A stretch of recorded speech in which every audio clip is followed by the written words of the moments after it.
Berita dibuka dengan memperlihatkan pasangan dua sejoli yang sedang mencari taksi untuk berkencan berdua menghabiskan waktu senggangnya karena kalau pakai bit karbu takut rangka motornya bukan hanya potong tapi juga hancur berkeping-keping. Jadi mereka lebih memilih berwisata mengelilingi map Minecraft dengan menunggangi taksi. Tapi sebelumnya kita berkenalan dulu dengan dua MC kita kali ini, dimulai dari sang zombie betina yang anggaplah bernama Arin, sedangkan pacarnya yang memiliki perawakan seperti boneka Vivo yang anggaplah bernama Bian.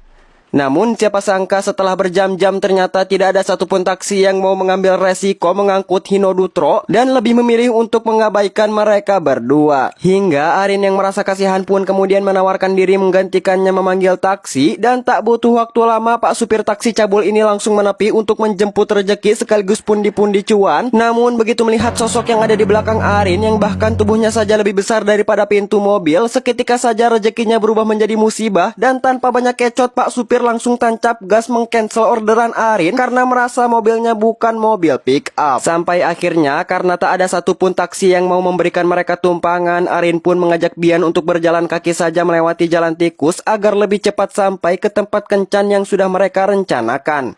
Namun ternyata jalan tikus yang Arin maksud benar-benar memiliki makna jalan tikus, padahal dia bawa lembu. Dan di saat giliran Bian untuk nyempil sesuai dengan apa yang dipikirkan kita semua, yap benar, dirinya nyangkut sebadan badan dan kesulitan untuk bisa keluar dari celah tersebut. Namun untungnya Arin tidak meninggalkannya begitu saja dan membiarkan sumber uangnya mati konyol, sehingga Bian berhasil ditarik keluar oleh Arin dan dapat melanjutkan kencan pertama sekaligus kencan terakhir mereka. Enggak cuy, bercanda, Arin gak mandang fisik kok. Singkat cerita, setelah mereka berdua sampai di sebuah warkop pinggir jalan, bapak warung yang khawatir piringnya ikut dimakan oleh makhluk satu ini, ia terus saja memantau Bian dengan ribuan suuzon yang ada di otaknya. Dan ternyata benar saja, seekor Bian yang setara dengan 5 tan boykun ini dapat menghisap seluruh makanan dalam satu kali lahap. Dan tak lupa sebagai gentleman sejati, Bian juga memperagakan gerakan template ala-ala FTV, yaitu dengan mengelap serpihan makanan yang ada di bibir Arin yang niatnya ingin membuat pacar betinanya salting brutal sampai kejang-kejang. Namun si Hinodutro ini justru melakukan gerakan tak terduga yang membuat Arin terkaget-kaget yang... Aduh, mending kalian lihat sendiri dah. Nah kan dari muka-mukanya aja udah kelihatan takut itu. Gua tebak paling bentar lagi juga putus. Si geblek malah ketawa. Dan setelah kencan kuliner yang membuat perutnya terisi 0,01%, animasi yang bergenre romantis horor ini pun kemudian memperlihatkan Bian dan Arin yang lanjut berkencan ria di sebuah taman untuk menikmati pemandangan dengan kualitas 4K. Namun tiba-tiba saja sahabat kolesterol ini mengeluh bahwa perutnya sudah merequest untuk diisi, yang tentu saja membuat Arin marah karena acara kencannya bisa-bisa berubah menjadi konten mukbang. Hingga keluarlah satu kalimat dari cangkem Arin yang membuat hati Bian seperti ditusuk-tusuk diamond sword. Dan di saat Bian sudah berpikir Arin akan meninggalkannya detik itu juga, tiba-tiba saja ia mengeluarkan kata-kata template ala-ala TikToker zaman sekarang. Ya elah, cuma prank. Gua kira otaknya udah jalan, taunya jalan di tempat. Sampai akhirnya di saat mereka berdua sedang berpeluk mesra, tiba-tiba saja nge-spawnlah teman-teman Arin yang melihat kejadian mengerikan tersebut secara live. Dan dengan spontan mereka mengeluarkan beribu bacotan khas ibu-ibu julid tongkrongan warung, yang tentu saja membuat Arin kena mental dan malu karena terciduk punya pacar obesitas. Dan dengan terpaksa Arin mengaku kepada teman-temannya bahwa Bian bukanlah pacarnya, melainkan peliharaannya. Bukan cuy, bercanda, maksudnya ya cuma sebatas teman. Bian yang mendengar hal ini pun merasa hatinya seketika hancur berkeping-keping, sebab satu-satunya lubang charger yang ia pacari kini dengan mudah mengunfriend dirinya, yang penyebabnya tidak lain dan tidak bukan adalah bentuk badannya yang mirip dengan boneka Vivo. Namun Bian yang tidak menyerah begitu saja karena dirinya sudah bosan melubangi sabun sepabrik-pabriknya. Alhasil keesokan harinya ia mengumpulkan segenap keberanian untuk mendatangi rumah Arin dengan tujuan meminta maaf dan mengungkapkan bahwa dirinya memiliki 80 juta power di Rise of Kingdom. Sementara itu Arin yang dari tadi berdiri di depan pintu khawatir rumahnya didobrak kalau tantrumnya gak diladenin, ia seolah-olah sudah tidak peduli lagi dengan seluruh bacotan yang keluar dari cangkem Bian dan lebih memilih untuk pura-pura AFK daripada harus balikan dengan boneka Vivo. Alhasil karena permohonan maafnya tidak digubris sementara tetangga udah pada ngintip dari jendela, daripada disangka rampok, Bian pun lebih memilih pergi dari sana dan mendatangi rumah Pak Herobrine untuk mencurhatkan segala unek-unek dan kegundahan di dalam hatinya.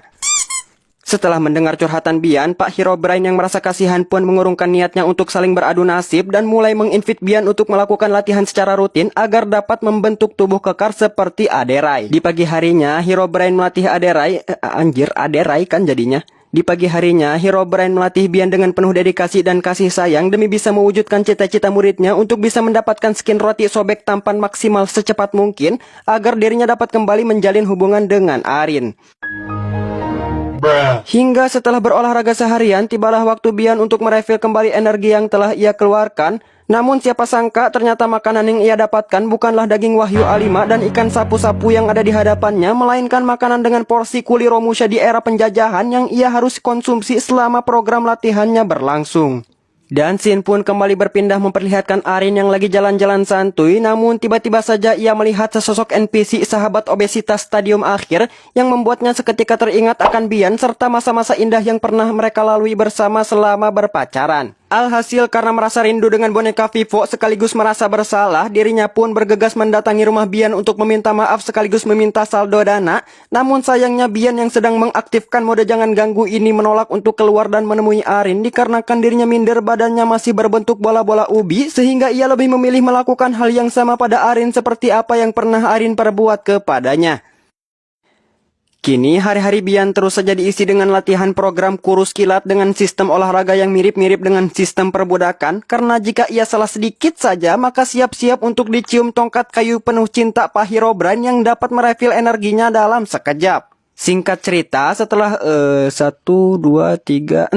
setelah program kurus kilatnya berjalan cukup lama, tibalah waktu yang ditunggu-tunggu oleh para penonton dan juga Bian, karena kini dirinya berhasil membuka skin epic terbarunya dengan dilengkapi roti sobek, otot Aderai dan wajah yang sudah di-upgrade, sehingga dirinya berhasil mendapatkan achievement ketampanan maksimal yang memiliki efek sakne sementara bagi seluruh woman yang bertemu dengannya. Namun persetan dengan para perempuan karbitan yang deketnya pas udah ganteng doang, Bian yang tidak sengaja bertemu Arin pun langsung menghampirinya dan menginvite Arin untuk kembali menjadi lubang charger bagi dirinya. Namun bukannya bersyukur punya batok charger spek Aderai, dirinya justru menolak ajakan dari Bian dengan alasan bahwa Bian terlalu baik dan setia untuk dirinya yang pernah meng-unfriend Bian di saat mereka tidak sengaja meet and greet dengan circle-nya. Akan tetapi, Bian yang sudah terlanjur tersakne-sakne dengan Arin, tanpa banyak kecot, ia langsung menahan Arin dan memeluknya seperti di film-film FTV yang tayang di jam 12 malam. Dan cerita pun diakhiri dengan memperlihatkan Bian dan Arin yang saling mengungkapkan rasa sakne, maksudnya rasa cintanya, sehingga mereka berdua dapat balikan seperti sedia kala. Ya, intinya pesan mortal yang bisa kita ambil, menuntut seseorang menjadi sempurna hanya akan membuat perasaanmu menjadi sirna. Mengemis cinta kepada seseorang yang bergelimang saldo dana hanya akan membuat dirimu terlihat hina. Carilah orang yang dapat memberimu 1000 warna, niscaya cintamu akan penuh dengan sejuta makna. Ingat, untuk apa cari yang sempurna jika Tuhan punya rencana?